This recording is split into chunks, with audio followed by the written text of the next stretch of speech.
उत्पला मंच को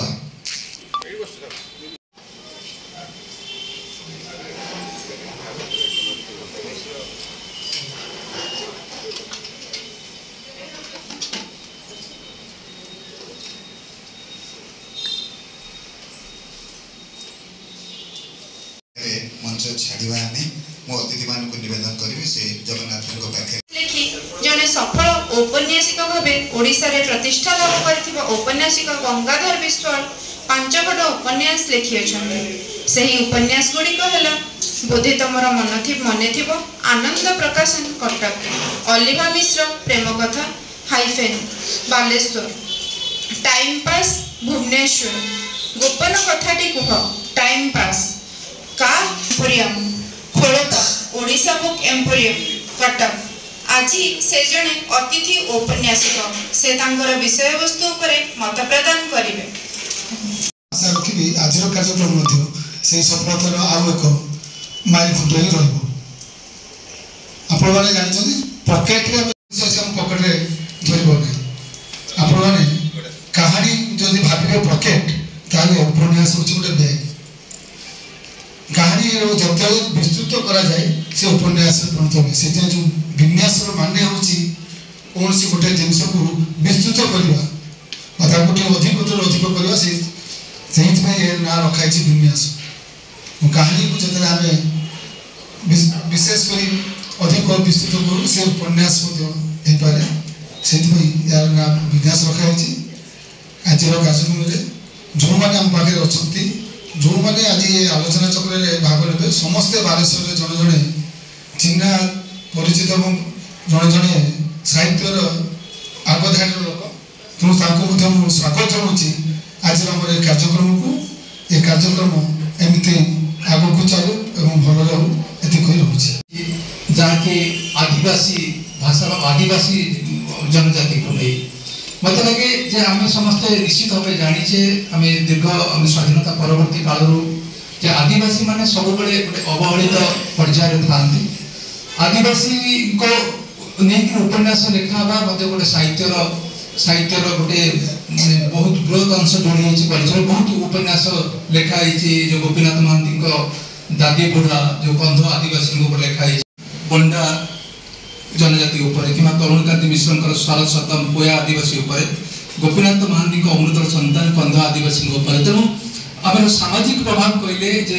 उपन्यास सामाजिक कथा कहले जे आदिवासी मान लिखित उपन्यास गोटे बड़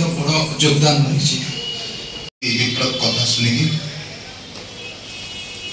मुझे 7-8 घंटा पढ़े मो सहित जो मैंने रहती बसती से पढ़ा आरंभ कर नमूना विप्लव दास महापात्र देखिले मुझे निवेदन करी प्रतिदिन सकाळे चाह पिउ पिउ खरारे मनीष सीझीज पछे किंतु साहित्यर विश्व साहित्यर आलोचना बंद हम ना। अतिथि भावे आम गहन अच्छा कवि श्रीदेव साहित्य सहित संग्राम कर अनेक दिन मो निवेदन मत गोटे टॉपिक प्रसंग दि जाता उपन्यास सामाजिक प्रभाव यार मोर पूर्ववर्ती जो वक्ता मैंने कहीगले उपन्यास संपर्क एवं उपन्यास लिखन कला संपर्क मुझे दिग को जीवी ना कहू चाहिए जे प्रत्येक प्राणी आम समस्ते प्रत्येक वस्तु जो माने विश्व में चलाचल अवस्था अच्छा समस्त किसी ना कि प्रभाव ए पृथ्वी रही। धरा जाओ प्रशांत दास तांकर व्यक्ति सत्तार प्रभाव पर आम समस्त आज गोटे डाकरार आसिक पहुंचीचु ठीक समय भी पहुंचीचु ये हूँ व्यक्ति सत्तार प्रभाव तेणु गोटे ताली साहित्य शाखा अध्ययन आपण समस्त को स्वागत। आपण मैंने जानते शाखा माध्यम आम गीति कविता हो गल्प हो खाली उपन्यास बाकी कराइजा पुणी आग को जो प्रस्ताव रहा प्रशांत भाई को मन भीतर तो चली आउ कौन से पदे से जानी आपण मैंने यहाँ रोचे आगक हेल्ले आपने जानीपर कौन भाई चाहते मुझे बस शुणुली मुझे कविता लिखी उपन्यास केवल लिखी ना गोटे गप लिखी ये जो साहित्य रूपी महासागर को कल्पना करने एत सहज कथा नुह अनुभव अनुशीलन कर सिंधु मध्य बिंदुर दर्शन जो उपन्यास हुए बिंदु मध्य सिंधुर दर्शन टी हूँ गल्प उपन्यास क्षुद्र रूप हूँ गल्प एवं गल्पर बृहत रूप हूँ उपन्यास शिल्प विप्लवर उपन्यास मोर मन हुए मत बेले बेले लगे मो जीवन दर्शन जी उपन्यास हो जाए मो जीवन प्रतिमुहूर्त घटुवा घटनावली गुड़िक हूँ गल्प बा कहानी एवं मो आवेग प्राण हृदय नैसर्गिक अभिव्यक्ति हूँ कविता सब शुणुली बसिक मो भाई चिरंजीत भाई तो चलीगले समाज कथा कहते सामाजिक कथा कहते मानव धर्म कथा कहते मत केवे केवे लगे तुम्हें कह राम राम मु कहूँ खुदा तुम्हें कह राम राम मु कहूँ खुदा तुम्हें पढ़ बाइबल मु पढ़ुची गीता एठी माटी भी भिजुची देख निजर कतरे एठी माटी भी भिजुची देख निजर कतरे एठी ईश्वर भी कांदु अछि मनुष्य भितरे तेणु से गोपीनाथ महांतींकर अंध दिगंत हो कि शताब्दी सूर्य हो कि कुलपुत्र हो प्रतिभा राईंकर शिलापद्म हो कि जाज्ञसेनी हो कि वर्षा बसंत वैशाख हो मनोज दास आकाश इशारा हो प्रसाद भाई अच्छी जेटा कि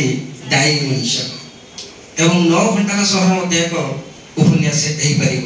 कहीं से काव्यधर्मी उपन्यास भाई तो बसी तेणु एठी जो गंगा भाई कहते निवारण भाई कहते एवं जो वक्ता मैंने सब कहले मु उपलब्धि करुली अनुभव करुली मु भी आगक किभली ए उपन्यास लिखिबी बोली निज भितर मु एक एनर्जी सृष्टि करुली भाई आम मान को ये सब एकजुट रखार अर्थ आगक किभली आम चलवा आमको से बाट देखा तेणु भाई को अशेष अशेष कृतज्ञता ज्ञापन करुच्ची आपण मैंने आमको आशीर्वाद करूँ भाषण धन्यवाद। उपन्यास साहित्यर विकास पाई प्रजापतिर ये एक नूतन पदक्षेप प्रजापतिर साहित्य शाखा अक्षर गप कविता गीति कविता नाटक शिशु साहित्य अनुवाद समस्त साहित्यर सबु विभाग उपर कार्य करे केवल बाकी थिला उपन्यास आज उपन्यास को लेकिन बालेश्वर उपन्यास और उपन्यासिक आम समयर एक आलोचना चक्र अनुष्ठित है एवं आगामी दिन में उपन्यास लेखा कमी जाउथिबा जोगु केमिति लेखक माने उपन्यास लेखिबा को मन बळैबे सामाजिक समस्या को सुधारिबे एवं अन्यान्य विषय वस्तु को नजर रखी से माने सुंदर उपन्यास सृष्टि करी पाठक मानक पाखरे पहुँचबे सेहितपई आज ये कार्यक्रम आयोजन पढ़ा भी चाहिए पाठक माने साहित्य को भल पातु भाषा को भल पातु एवं साहित्य माध्यम समाज को परिवर्तन करिवार स्वप्न देखंतु।